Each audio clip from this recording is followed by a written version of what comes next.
This morning there you can see Les Echos, the business daily there, growth at zero, the deficit's not going in the right direction. So there the headline, La sombre rentrée de Valls, so that the sombre return to government, to, as we've heard, the first cabinet meeting on Wednesday. But the holidays are over for this government. The message in Les Echos is that, well, what we're going to see now, probably tax cuts on Wednesday, as soon as Wednesday, in a bid to regain control, Eve. Oh, really, we're back with a full bang. And I can see that other French newspapers have picked up on this economic story as well, Nicholas. Oh, yeah, of course. The right-wing press has jumped on it straight away. That's their top thing. If you go to L'Opinion, you can see there a picture of Valls looking to the skies, the Prime Minister next to Hollande. Now, that photo was actually taken at the 70th anniversary commemorations in Provence last week, when marking the end of the Second World War for the French.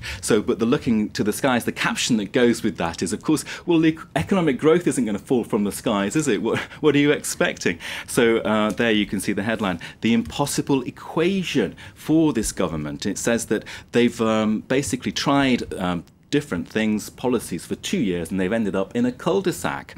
It's the same story over at Le Figaro. Here we can see La rentrée noire du gouvernement, and there we can see again Valls and Hollande. Now, it's saying that the challenge for this government is colossal, nothing less than that. That's their chosen word. In the editorial, the headline is lie, the lie being that, well, they've pursued their policies for 2 years, but they've not had any results that are favourable to them. And basically, what's their argument? The worse it gets, the more they stay the same. That's the strange philosophy, it seems, for this government. Now, in that editorial, we've got a survey. More than 4 out of 5 French people, more than 80%, are saying they do not think this government, the socialists, have got what it takes to change the economy. Oh, gosh. Now, Le Figaro is quite right-winging. Given that the French president is a socialist, is he getting anything of a different view in the left-wing papers? Well, you would think so, wouldn't you? You would think that Libération would be kinder. But there, if we go to the front page of Libération this Monday morning,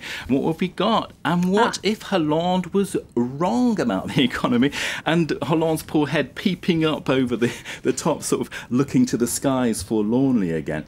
Now, there it's arguing in that in the centre pages of its coverage of the economy, that, well, the problem for Hollande is that he's focused too much on getting investment going, getting companies and business going. But he's forgotten the other side of the equation, which is that, well, there has to be consumer demand.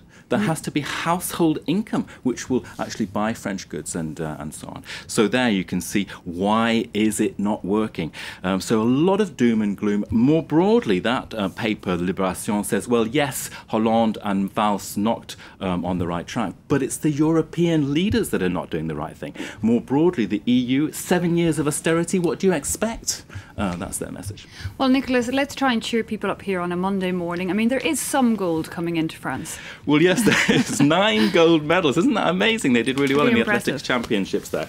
And there we can see quel finish for Le Parisien. Now, of course, this is all about those 23 medals, I believe, for the French that on Sunday evening in all, after 5 days of competition at the European Athletics Championships in Zurich. Now, the front page of L'Equipe as well is screaming fabuleux. There you can see that man, if we look closely, Mahedine Makizi Benabad.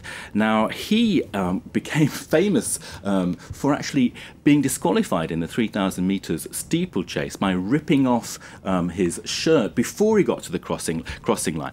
And this time he won the 1,500 metres in style. 300 metres from the end, he went go slow and walked across the finish line. So he's been criticised for arrogance, but also he is being widely admired for France, as you say, for bringing in the gold to the country which it desperately needs. Exactly, something positive on a Monday morning as it ends, the end of summer approaches. Nicholas Rosser with the roundup of the French papers. Thank you indeed.